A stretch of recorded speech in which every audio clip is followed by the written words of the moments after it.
azt mindenképpen várjátok el, hogy a kirendelt védő felvegye veletek a kapcsolatot. Sziasztok! Ez itt a Jog és Valóság első adása, amelynek címe Kirendelt vagy meghatalmazott védő. Ezt azért választottam, mert szerintem elég sok embert érint, főleg azokat, akiknek valamilyen bűncselekmény miatt kirendelt védőt biztosított a magyar állam, tehát ezért erről szerintem keveset beszélünk, vagy kevés dolog jelenik meg ezzel kapcsolatban, úgyhogy ezért gondoltam, hogy ezzel kezdenék. Azt szerettem volna körüljárni, hogy a kirendelt védői rendszer hogy működött régen és hogy működik ma. Régen a kirendelt védői rendszer úgy működött, hogy a hatóságok választottak ki ügyvédet egy listából, tehát a nyomozó, a bíró el tudta dönteni, hogy XY ügyvéddel dolgozik együtt.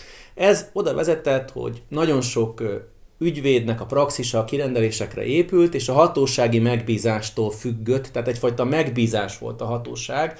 Egyes bírók mindig kirendelték ugyanazokat az ügyvédeket, tehát volt valami fajta összefonódás, nem volt szerintem ez olyan nagyon látványosan ellene a hatékony védelemnek, de azért feltételezhető volt, hogy egy ilyen rendszerben jobban kialakulnak összefonódások, és ezért volt változtatás. Na most ez előnnyel is járt ez a változtatás, mert most már ugye egy rendszer, egy algoritmus dönti el, hogy melyik ügyvédet pikkelte ki a hatóság, tehát nincsen joga eldönteni a bírónak, nyomozónak, hogy éppen melyik ügyvédet akarja odaírni, viszont ez azzal jár együtt, hogy adott esetben az ügyvéd ott van éppen a listán, csak nem ér rá. Ugye, mert nem lehet föl leiratkozni, ilyet nem tud a rendszer, hogy én most elérhető vagyok, nem vagyok elérhető, tehát ilyenkor ugye adott esetben helyettes védő megy el, aki aztán nem lesz az ügyben benne már később. Tehát azt gondolom, hogy van ennek a rendszernek is hátránya, de kétségtelen, hogy az az előnye megvan, hogy a hatóságtól, bíróságtól az ügyvéd nem függ már.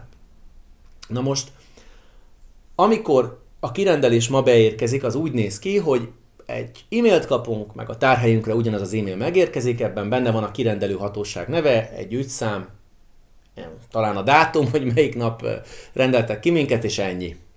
Tehát ez maga a kirendelő határozat az, aminek meg kéne érkeznie, de ez nem érkezik meg, így nem tudjuk, hogy ki ellen, milyen ügyben van folyamatban büntetőeljárás, őt hol tudjuk megtalálni, hol tudjuk őt elérni. És ezért van az, hogy előfordulhat, hogy csütörtökön kirendelnek minket egy ügybe, megkapom a végzést, hogy mennem kéne valahová, valamelyik hatóság engem kirendelt, de nem tudom, hogy mikor fogok oda menni. Ezt általában a nyomozóhatóság telefonhívás útján foganatosítja, tehát engem fölhívnak, hogy menjek el, és jelenjek meg ekkor és ekkor. Na most ezért van az, hogy ez a telefon, ez előfordulhat ugye csütörtöki kirendelésre 3-4 nap múlva, az esti órákban, amikor az ember otthon van már, érkezik, és akkor kell elmenni kihallgatásra, és ez sok ügyvéd kolléga ugye nem vállalja, ilyenkor helyettes védőt rendel ki a nyomozóhatóság, aki elmegy, vagy aki vállal tulajdonképpen ilyen ki nem mondottan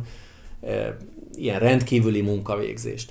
Na most egy biztos, hogy maga a kirendelő határozat az, amiből kiderülnek az elérhetőségi adatok, mert ugyanis, amikor kirendelés végül megérkezik hozzánk, akkor az első dolgunk nekünk az, minden kirendelt védőnek, hogy megpróbálja felvenni a kapcsolatot a védencével. Ugye ez akkor szokott akadályba ütközni, amikor például egy olyan lakcím van megadva, ahová postai küldeményben kéne megküldenünk a megkeresésünket, amitől mondjuk távol van tartva az illető, ugye ez többször előfordult már a idei kis praxisomban, hogy kirendeltek valakinek, és telefonszáma nem volt elérhető, egy címe volt megadva, az a cím, ahonnan egy másik végzés egyébként azt tartalmazta, hogy oda nem mehet, és onnan távoltartás alá esik az én védencem. Tehát oda küldeni kapcsolatfelvételi e-mailt, ahová oda sem mehet, hát nyilván semmi értelme nincsen. Úgyhogy ilyen esetekben nem tudjuk fölvenni a kapcsolatot a védencünkkel, pedig egyébként egy konzultációt, akár telefonos, akár rövid személyes konzultációt mindenképpen érdemes tartani a kirendelt védővel, hiszen akkor kerül ő igazán képbe a tekintetben, hogy mit tud az ügyben tenni, tud tájékoztatást adni nekünk arról, hogy mi várható. Tehát azt gondolom, hogy ez egy lényeges dolog.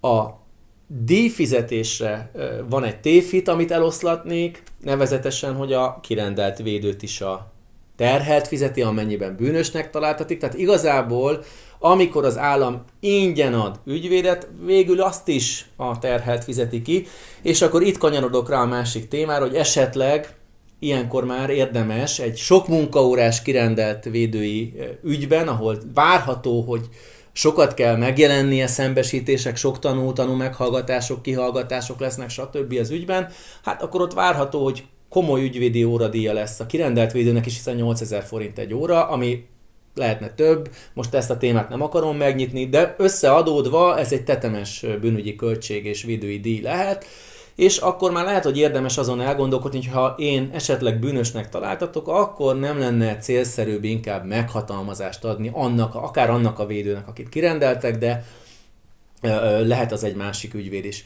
Mi az előnye?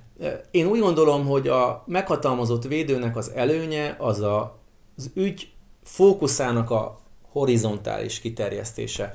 Tehát nem gondolom, hogy minőségi különbséget jelent mondjuk a védelemnek a szűk fókuszában, jogi értelemben, viszont a külön utas dolgok, mint a külön szakértők, adott bizonyítási eszközöknek a külön történő vizsgálata, szemlézése, több ügyvéddel történő konzultáció, stb. Tehát ezek a dolgok, amik igazán ki tudják tágítani a védelmet, és akkor adott esetben egyébként aki keres, azt talál alapon, bizony lehet sikert elérni, még hogyha az nem is felmentésekben nyilvánul meg adott esetben, bár felmentés is nyilván elképzelhető, de minden esetre hónapokban, években, pénzekben mérhető eredményt tud az ügyvéd produkálni. Nyilván egy kirendelt védő fókusza az a legalapabb cselekményeken kell rajta legyen, a jogi minősítés, az a föltárt tényálláshoz képest, és arra már nincsen energiája, meg hát nem is tudja előlegezni, hogy más szakértőkkel együttműködjön adott esetben a kirendelt védő, mert azt nem fizetik ki. Tehát tudni kell, hogy a kirendelt védő munkadíját kizárólag a nyomozási,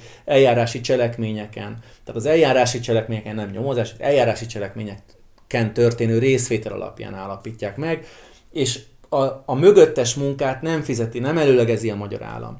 És ezért van az, hogy ez tulajdonképpen a fókuszt egy meghatalmazott védő az horizontálisan jobban ki tudja terjeszteni, és több időt tud az üggyel tenni a kapcsolattartás során is, de akár a konzultációk és a külső szakértőkkel történő együttműködés is tud plusz eredményt behozni az ügybe.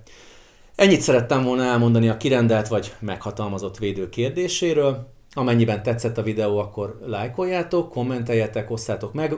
Válaszolni fogok a kommentekre, ha lesznek, és igyekszem majd amennyire lehet általánosságban, de az adott kommenthez képest egy elfogadható vagy felkészült választ adni. Sziasztok!